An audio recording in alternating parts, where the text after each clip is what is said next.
Tonight, I want to take you on a journey. Not a journey across oceans or mountains, but a journey through something far larger and far quieter.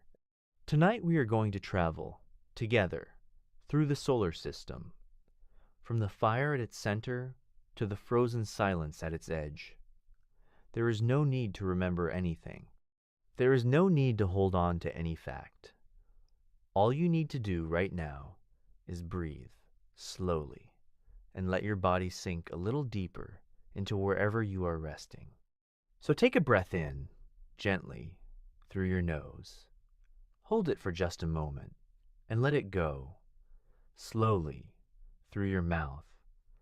Let your shoulders soften. Let your jaw unclench. Let your hands rest, heavy and still.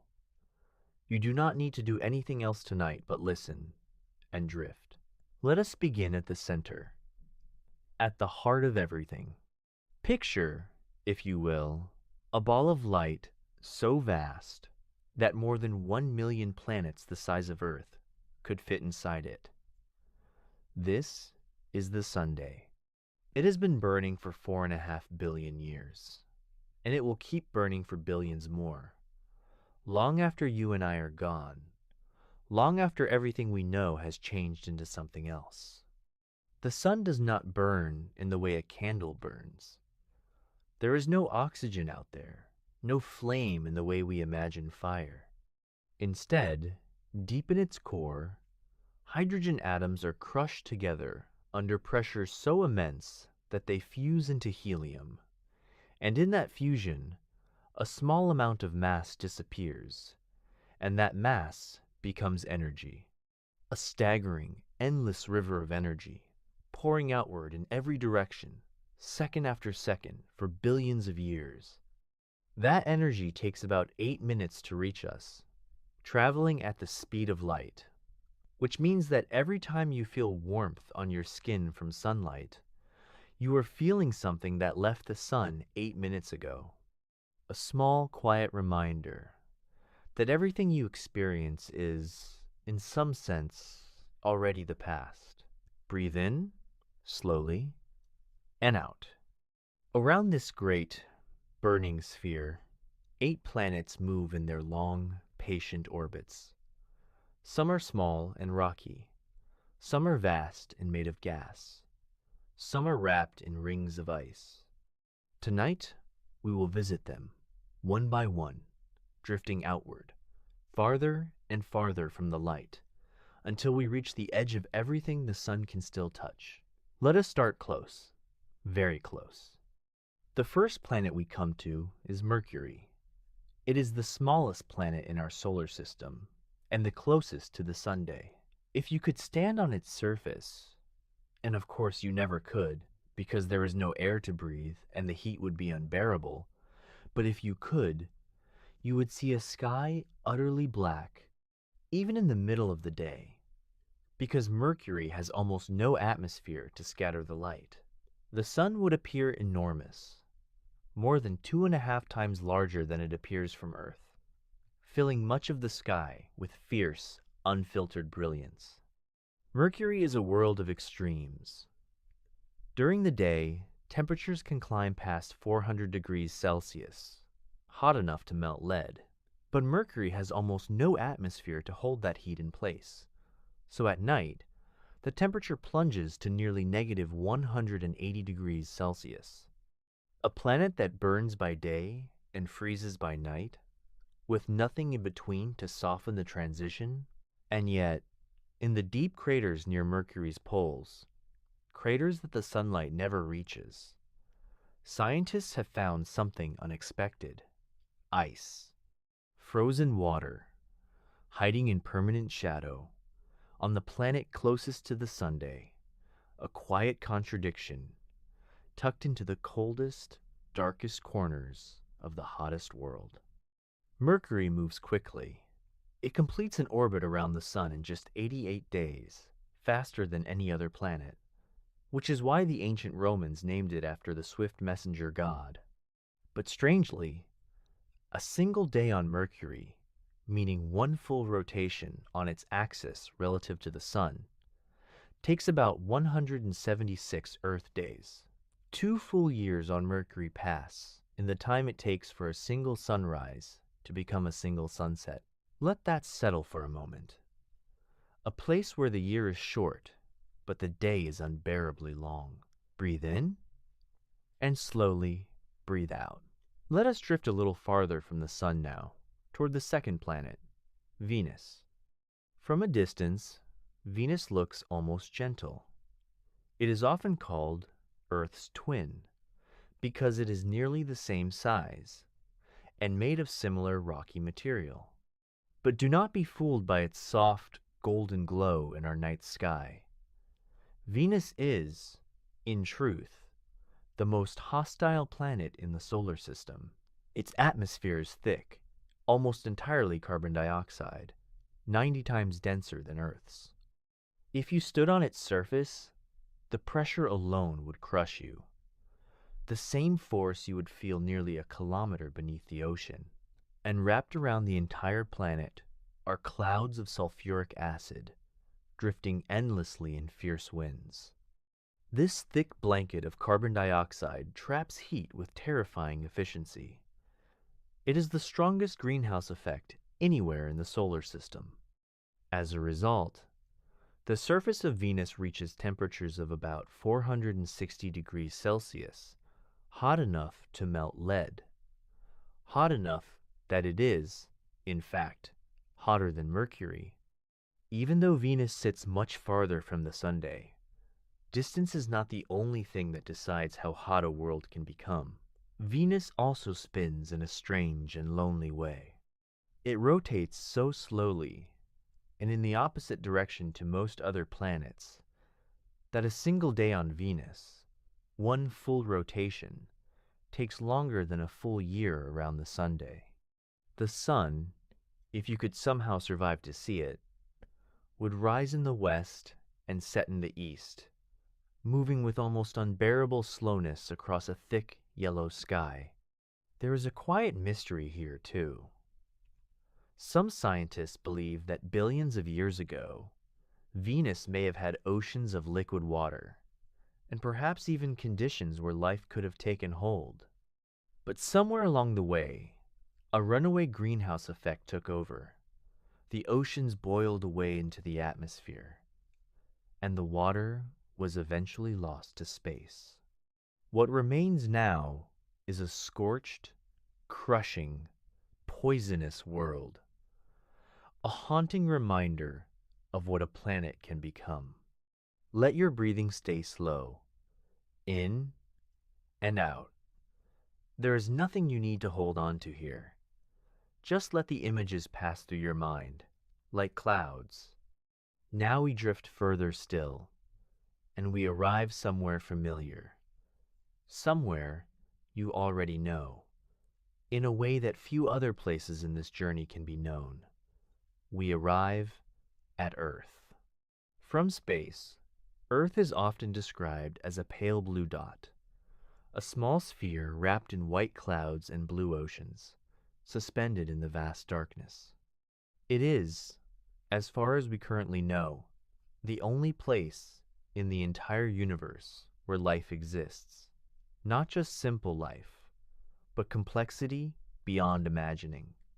Forests, coral reefs, songbirds, whales that sing to each other across entire oceans, and you, a person, right now, lying somewhere quiet, listening to these words, your heart beating steadily, your lungs slowly filling and emptying, all of it happening on a rock orbiting a star, in a galaxy among billions of galaxies. Earth sits at what scientists sometimes call the perfect distance from the Sunday. Not so close that oceans would boil away, as they did on Venus. Not so far that everything would freeze solid. Just close enough, just far enough, for water to exist as liquid, pooling into oceans, rivers, and rain. And Earth is not alone. It has a companion. A quiet, gray, watchful companion that has been with it since almost the very beginning. The moon.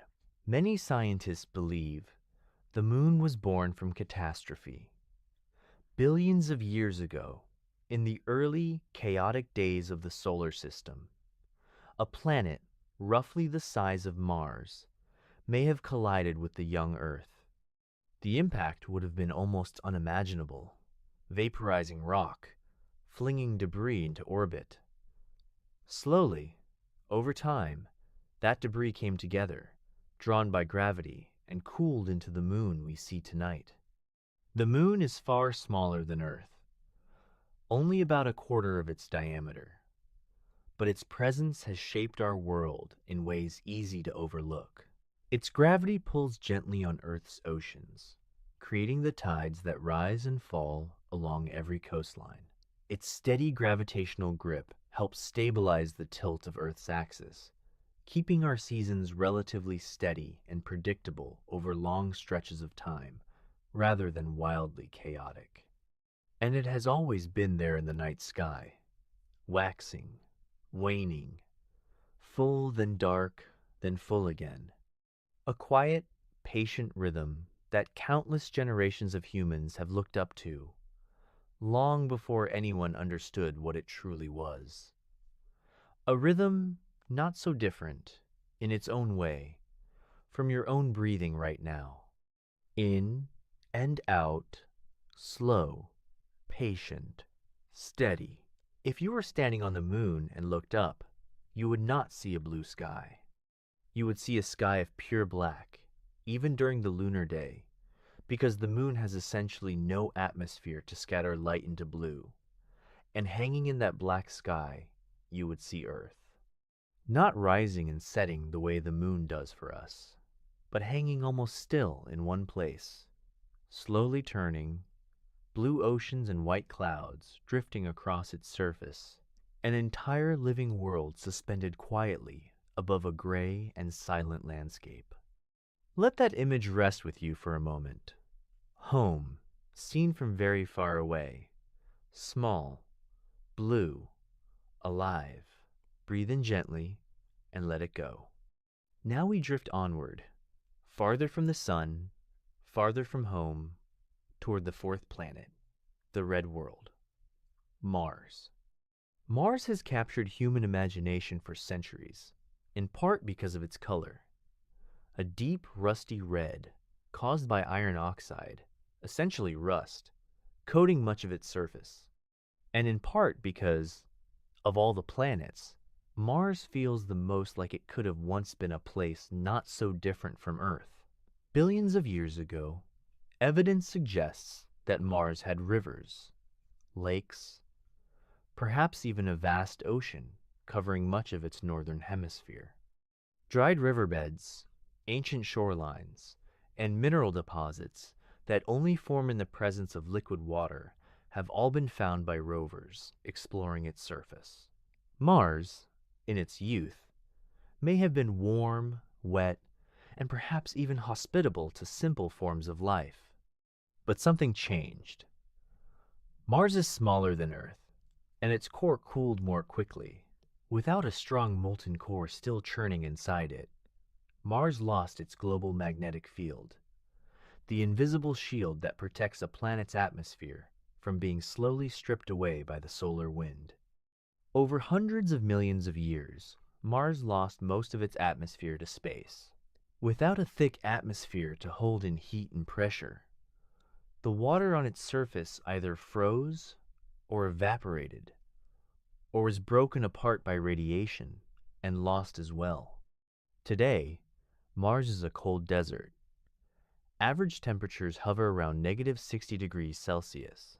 Its thin atmosphere is made mostly of carbon dioxide, far too thin to breathe, far too thin to protect its surface from radiation.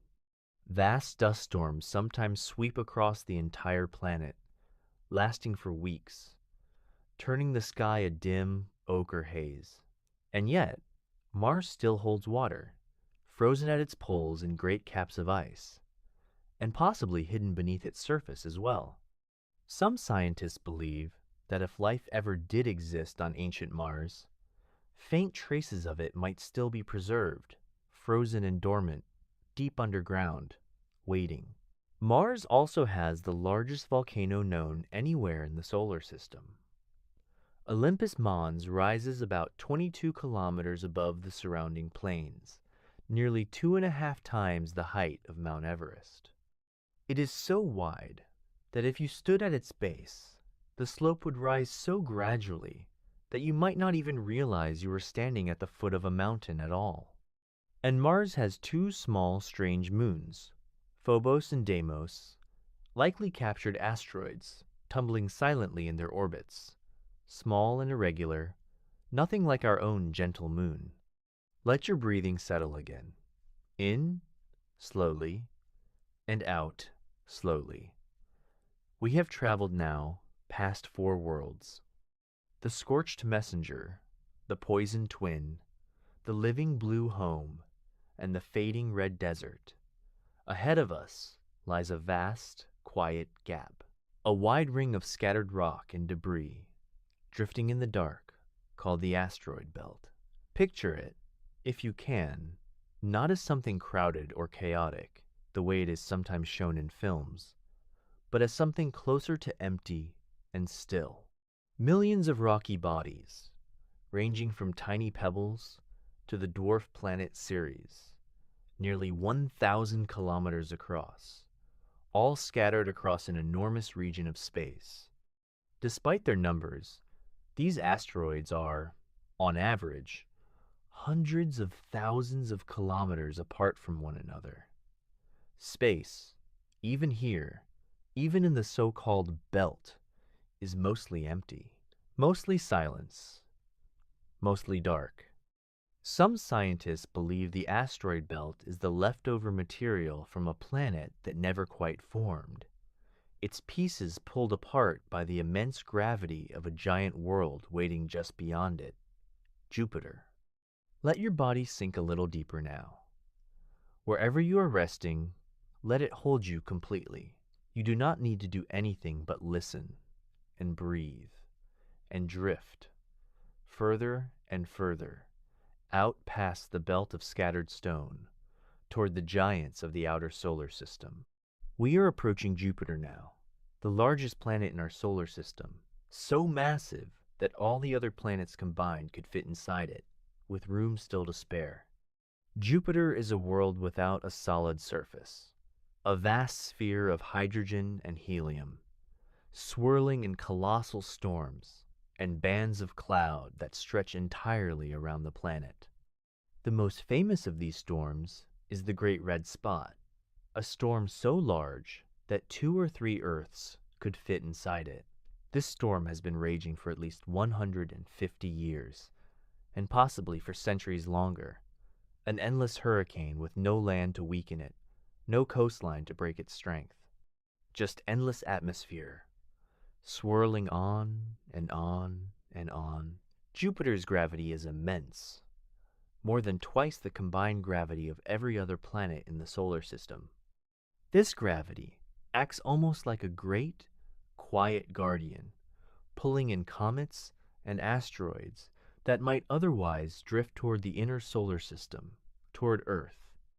In this way, Jupiter has likely protected life on our small blue world more times than we will ever know, absorbing impacts meant for us, silently, from a great distance. And Jupiter has moons, nearly 100 that we currently know of. 4 of them, the largest, are called the Galilean moons, named after Galileo Galilei, who first observed them in the year 1610. Io, the most volcanically active body in the entire solar system, covered in hundreds of erupting volcanoes, its surface constantly reshaping itself. Europa, a moon wrapped in a shell of ice, beneath which scientists believe an entire ocean of liquid water may exist, warmed by the gravitational flexing of Jupiter itself. An ocean that might, just might, hold conditions where life could exist, hidden from sunlight, hidden from everything we know. Ganymede, the largest moon in the solar system, even larger than the planet Mercury. And Callisto, ancient and heavily cratered, a frozen record of billions of years of quiet impacts. Despite its enormous size, Jupiter spins remarkably fast. A single day on Jupiter, one full rotation, lasts just under 10 hours, the shortest day of any planet in the solar system. This rapid spin flattens the planet slightly at its poles and stretches its clouds into the long, distinct bands you may have seen in photographs. Streams of ammonia, ice crystals, and other compounds, dragged into stripes by winds that can reach speeds of hundreds of kilometers per hour, far stronger than any hurricane ever recorded on Earth. Beneath those swirling clouds, there is no solid ground to stand on, not the way there is on Mercury, Venus, Earth, or Mars. The atmosphere simply grows thicker and thicker with depth, the hydrogen gas gradually compressed by immense pressure until, deep within the planet, it behaves almost like a liquid metal, conducting electricity and generating the powerful magnetic field that surrounds Jupiter like an invisible shield stretching millions of kilometers into space. Jupiter also has faint rings, far too thin and dark to be seen without a telescope, made not of ice, like the rings we will see soon around Saturn, but of fine dust, kicked up from small inner moons by tiny impacts over countless years. And surrounding the entire planet is a magnetosphere so vast that, if you could somehow see it with your eyes, it would appear larger in our sky than the full moon, even though Jupiter itself is hundreds of millions of kilometers away. Charged particles trapped within this magnetic field create auroras near Jupiter's poles, curtains of light glowing quietly, far beyond anything the human eye could ever witness directly from Earth. Let your breathing settle here for a moment, slow and unhurried. In, gently, and out, gently. There is nowhere you need to be, nothing you need to solve. Just the quiet rhythm of your own body, echoing, in its own small way, the quiet rhythms of these distant, turning worlds. Think for a moment about how far we have already traveled together tonight. We began at the very edge of the sun's blinding light, at Mercury, a small, scorched world of extremes. We passed through the poison clouds of Venus, hotter than any other planet. We rested for a while at Earth, our quiet blue home, and beside it, the patient gray moon. We crossed the fading red deserts of Mars, once wet, now dry and cold. We drifted through the scattered stones of the asteroid belt, more empty than crowded, more silent than chaotic. And now, we find ourselves among the swirling clouds of Jupiter, the largest planet of them all, its storms older than human civilization itself, its many moons each a small, strange world of their own. And still, there is more ahead of us. Rings of ice, waiting quietly around a golden planet, worlds tilted onto their sides, spinning in strange directions.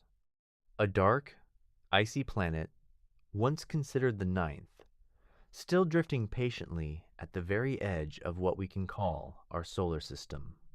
And beyond even that, a place so far, so cold, and so quiet that sunlight itself becomes little more than a distant memory.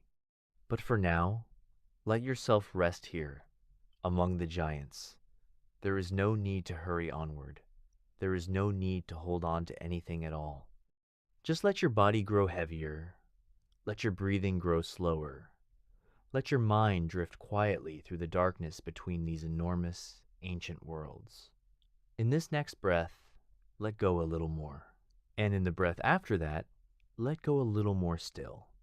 We are floating now in the space between Jupiter and the ringed world beyond it, a distance so vast that sunlight, which reaches Earth in about 8 minutes, takes well over 40 minutes to reach us here. The sun, from this distance, no longer looks like the fierce, blinding star it was near Mercury. It has shrunk to something smaller, dimmer, more distant, though still, even here, brighter than any other star in the sky. Still, the quiet anchor around which everything in this vast, dark neighborhood continues to turn. Let your breath slow even further now, in and out. We are drifting deeper into the outer solar system, into colder, quieter, more distant places. Let your mind rest here, among the giants, among the ancient moons, among the endless storms that no one will ever calm. And now, drifting slowly through that vast, dark distance, a new light begins to appear ahead of us. Pale, golden, quiet. We are approaching Saturn. Of all the planets in our solar system, Saturn is perhaps the most beautiful to behold. Not because it is the largest, though it is the second largest, only slightly smaller than Jupiter. Not because of any single storm or feature, but because of what surrounds it. Rings. Vast, glittering rings of ice and rock, stretching so wide that they could almost fit the distance between Earth and the Moon within their span, and yet so thin, in places barely 10 meters thick, that if Saturn were the size of a beach ball, its rings would be thinner than a sheet of paper. These rings are made mostly of water ice, mixed with smaller amounts of rocky debris, ranging in size from tiny grains of dust to chunks as large as a house. Some scientists believe they are the remains of a moon that wandered too close to Saturn and was torn apart by its gravity. Others believe they are simply leftover material from the earliest days of the solar system, material that never quite gathered itself into a moon at all. Either way, they drift there now, in countless individual orbits, each tiny fragment of ice tracing its own quiet path around the planet, held in place by a delicate balance between gravity and motion that has lasted for a very long time. Saturn itself, like Jupiter, is a world without solid ground. It is made almost entirely of hydrogen and helium, so light in composition that if you could somehow find an ocean large enough to hold it, Saturn would float. Winds in its upper atmosphere can reach speeds of up to 1,800 kilometers per hour, among the fastest winds recorded anywhere in the solar system, tearing silently around the planet in pale bands of yellow, gold, and soft brown. At Saturn's North Pole, there is something strange and almost hypnotic. A massive, six-sided storm, shaped unmistakably like a hexagon, wide enough to fit several Earths inside it, has been swirling there for decades, perhaps far longer. No one fully understands why it holds this precise geometric shape, rather than curving into a circle the way storms normally do. It simply persists, turning slowly, a quiet geometric mystery, spinning in the darkness at the top of the world. Let your breathing settle here for a moment. In, slowly, and out, slowly. Picture those rings, catching faint sunlight, glittering softly in the endless dark, turning in complete silence, the way a held breath sometimes turns into a slow, natural exhale. Saturn also has an unusually low density, lower than any other planet in the solar system. In fact, Saturn is the only planet less dense than water. If there existed a body of water large enough to hold it, Saturn would float on the surface, like a great pale bubble, rather than sinking beneath the waves the way Earth or Mars would. The rings themselves are not solid, and they are not ancient in the way you might expect. While the material within them may be billions of years old, many scientists now believe the rings as we see them today may be relatively young, perhaps only a few 100 million years old, meaning that for most of Saturn's long history, it may have looked quite different. A plain, ringless golden sphere, before some collision or gravitational disruption scattered ice and rock into the beautiful bands we now recognize. And in time, slowly, gradually, over the next 100 million years or so, the rings will fade. Saturn's gravity is quietly pulling ring material down into its atmosphere. A slow, icy rain falling for eons, until one day, in the distant future, the rings we admire tonight will simply be gone. Let that settle gently in your mind. Nothing in the universe stays exactly as it is. Not the rings of Saturn, not the shape of a cloud, not even a single breath which begins, fills you completely, and then quietly lets go, only to be replaced by the next one. Breathe in and out. Let your body settle a little deeper. Saturn has more than 140 confirmed moons, more than any other planet in our solar system. Most are small and irregular, but a few are extraordinary worlds in their own right. Titan, the largest of Saturn's moons, is bigger even than the planet Mercury, and it is the only moon in the entire solar system known to have a thick atmosphere and stable liquid on its surface. But that liquid is not water. It is methane and ethane, forming rivers, lakes, and even rain in a cold, orange haze, at temperatures close to negative 180 degrees Celsius. A world with weather, with seasons, with something like a water cycle, just built from entirely different materials than our own. And then there is Enceladus, a small, icy moon, bright white, reflecting almost all the sunlight that reaches it. Beneath its frozen shell lies a hidden ocean of liquid water, kept warm by the gentle, continuous flexing of Saturn's gravity. From cracks near its south pole, geysers of water vapor and ice erupt quietly into space, feeding one of Saturn's fainter rings. A tiny, icy moon breathing gently into the darkness. Let that image rest with you.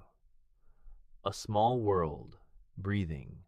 Breathe in, slowly, through your nose, and out, slowly, through your mouth. We are going to drift a little farther now, out past Saturn's rings, out into the colder, dimmer reaches of the solar system, where sunlight grows thin, and the sun itself becomes little more than a very bright star among many stars. We arrive now at Uranus, a pale, quiet blue-green world, colored by methane in its upper atmosphere, which absorbs red light and reflects blue back into space. Uranus is strange, even among the strange worlds of the outer solar system. Nearly every other planet spins more or less upright, like a top, with its axis tilted only slightly. Uranus, however, is tilted almost completely onto its side, at an angle of about 98 degrees. Some scientists believe this happened billions of years ago, when a massive object, perhaps as large as Earth itself, collided with Uranus, knocking it over entirely, and it has been rolling along its orbit sideways ever since. Because of this extreme tilt, the seasons on Uranus are unlike anything experienced anywhere else in the solar system. Each pole spends about 21 years in continuous, unbroken sunlight, followed by 21 years of complete, uninterrupted darkness. A single, slow season stretched out over decades. Imagine that. An entire childhood spent in one unending night, or one unending day. Uranus is classified as an ice giant, rather than a gas giant like Jupiter and Saturn. Beneath its pale blue atmosphere lies a deep layer of water, ammonia, and methane ices, surrounding a small, rocky core. It is bitterly cold here, among the coldest planetary atmospheres in the solar system, dropping to nearly negative 224 degrees Celsius, even colder than Neptune. Despite being closer to the Sunday, Some scientists believe this may be because of that ancient collision, which may have disrupted the planet's internal heat in ways still not fully understood. Uranus, too, has faint rings, discovered only in 1977, dark and thin, nearly invisible against the blackness of space, circling this sideways, tilted world in narrow, quiet bands.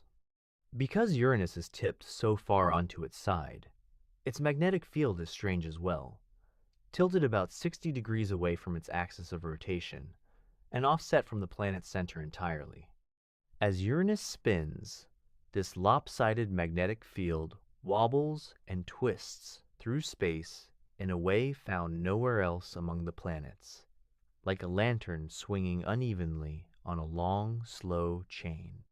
Uranus also has 27 known moons, most of them named not after figures from Greek or Roman mythology, as is the tradition for nearly everything else in the solar system, but after characters from the plays of William Shakespeare and the poetry of Alexander Pope: Titania, Oberon, Miranda, Ariel, Umbriel, small, icy worlds drifting quietly in the dark, carrying the names of fictional kings, fairies, and spirits, turning slowly around a planet lying on its side.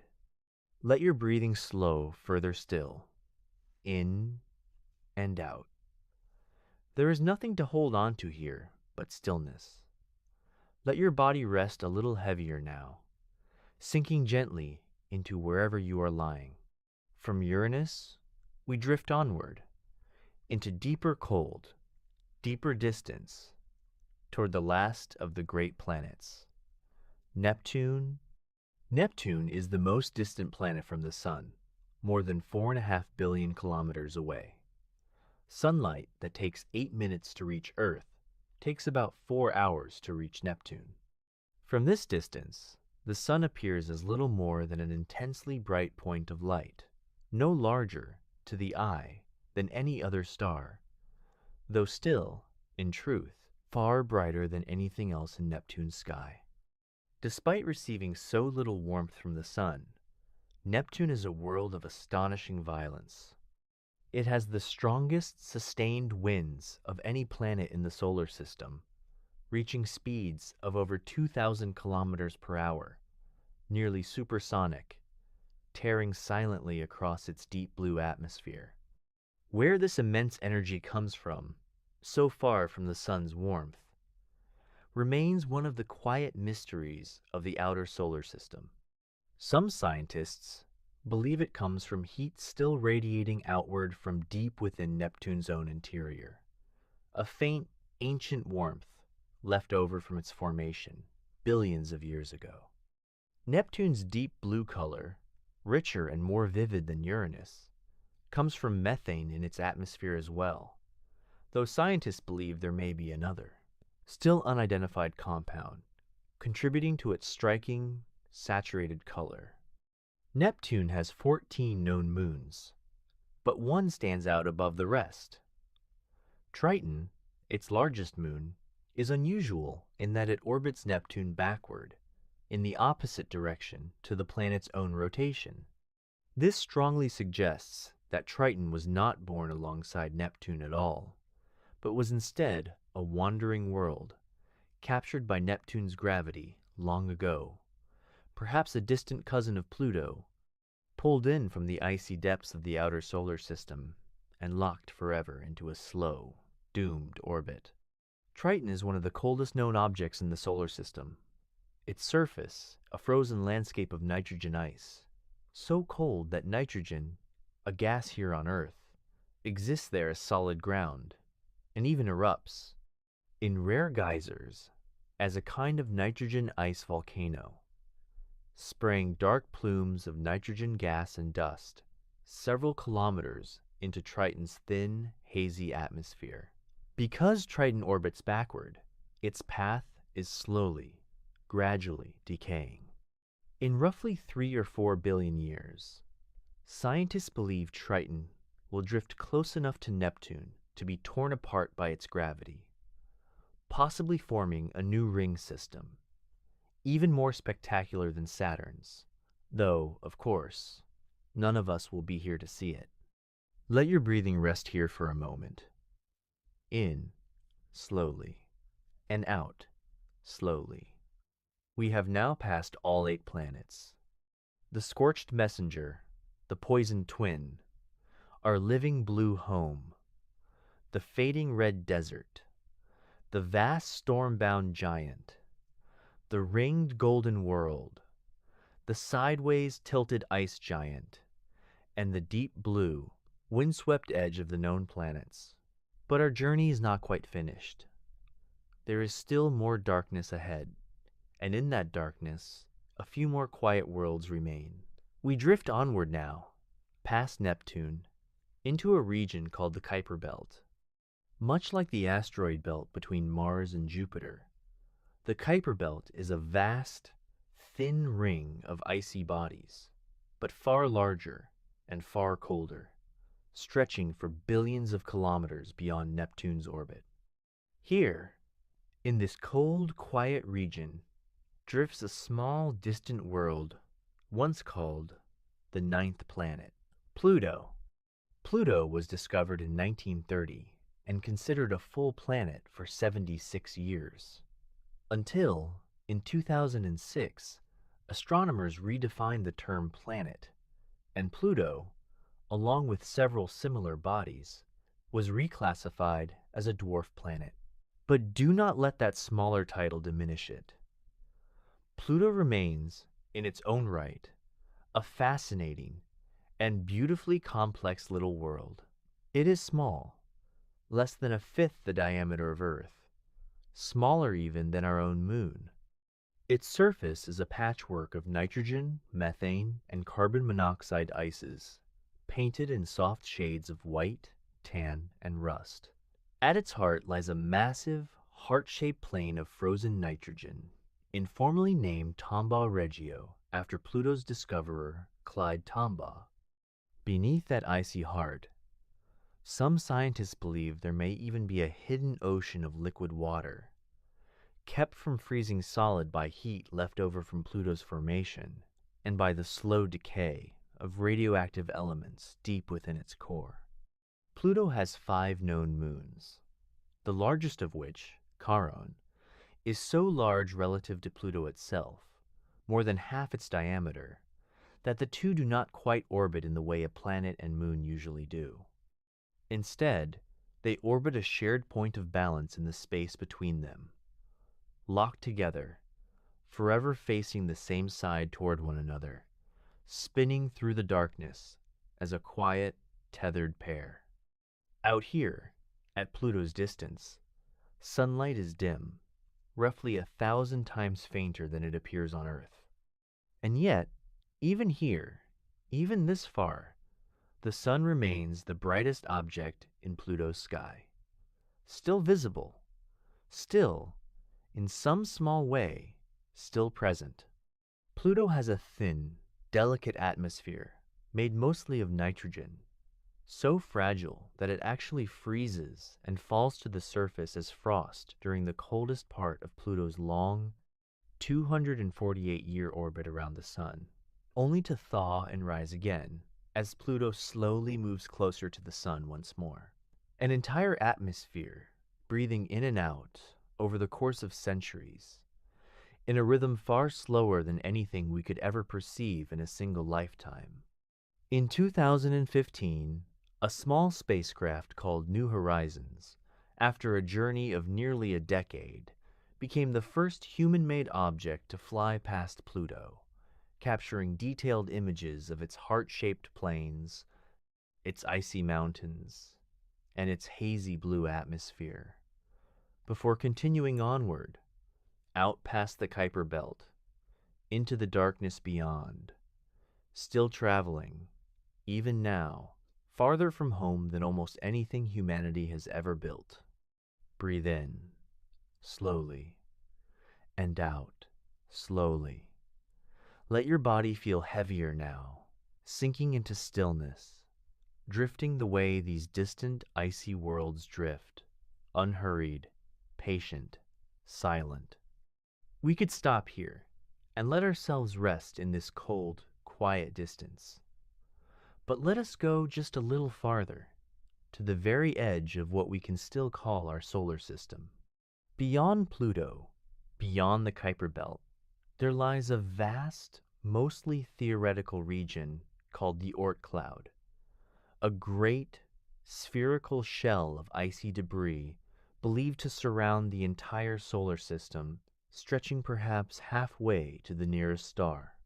It is here, scientists believe, that many long-period comets originate, occasionally nudged loose by the faint gravitational pull of a passing star, or perhaps the slow, distant tug of the galaxy itself, sending them falling inward, on journeys that can take thousands, or even millions of years, to complete. Out here, the sun's gravity is so faint that it barely holds these icy fragments in place at all. Sunlight itself has grown so weak that it is nearly indistinguishable from the light of the surrounding stars. This is the true edge of our solar system, the outermost boundary of the sun's quiet influence, before true interstellar space begins.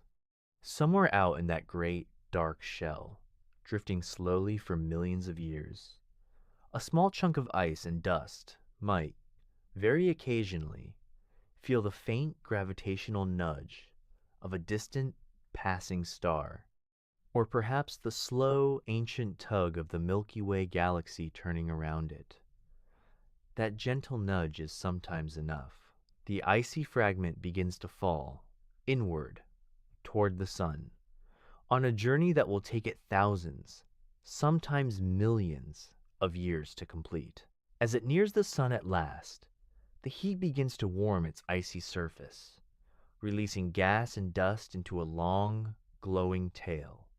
And for a brief moment, visible perhaps from Earth, it becomes what we call a comet, a visitor from the very edge of everything, swinging once around the sun, and then in most cases, disappearing back into the dark for another long, silent age.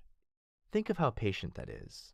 A tiny piece of ice, waiting for millions of years, simply drifting, until, quietly, without warning, it begins to move. Let your breathing slow, all the way down now. In, gently, and out, gently. There is nothing more to see here, and nothing more that needs to be understood. Just darkness, and distance, and quiet, drifting ice. Think, for a moment, about everything we have traveled through together tonight. From the blinding, scorching light so close to the sun, all the way out here, to this cold, silent edge, where sunlight is barely more than a memory. We passed rocky worlds, and gas giants, and ice giants, and rings of shimmering ice, and moons that hide oceans beneath their frozen shells, and a small, heart-marked world once called the ninth planet. And somewhere back there, impossibly small from this distance, a pale blue dot, wrapped in white clouds, is still turning quietly on its axis, still catching sunlight, still holding oceans, and forests, and cities, and quiet rooms where people just like you are lying still, breathing slowly, drifting gently toward sleep. You do not need to hold on to any of this. Not the names of planets, not the numbers, not the distances. All you need to do now is breathe. In, slowly, and out, slowly. Let your whole body grow heavy. Let your mind grow quiet. Let the darkness around you feel less like emptiness and more like rest. Somewhere, right now, the sun is still burning, patient and steady, exactly as it has for 4.5 billion years, and exactly as it will for billions more. Somewhere, Earth is still turning gently beneath you, carrying you through the night, the way it always has, the way it always will. And you, wrapped in the quiet dark of your own room, are simply another small, warm part of this vast, unhurried system, held gently in place by forces far larger than yourself, allowed, finally, to rest. There is a kind of comfort in that, if you let yourself feel it. You are not separate from any of this. The iron in your blood, the calcium in your bones, the very atoms that make up your breath, were forged long ago, inside the hearts of stars that lived and died before the sun itself was even born. In a very real sense, you are not simply looking out at the universe tonight. You are a small, quiet piece of it, folded into the shape of a person, resting, breathing, drifting towards sleep, exactly where you are meant to be. Breathe in and breathe out. Let go a little more with every breath. There's nowhere else you need to be tonight. Nothing else you need to think about. Just this slow, quiet drifting out among the stars and gently, softly, all the way down into sleep. Rest now and sleep well.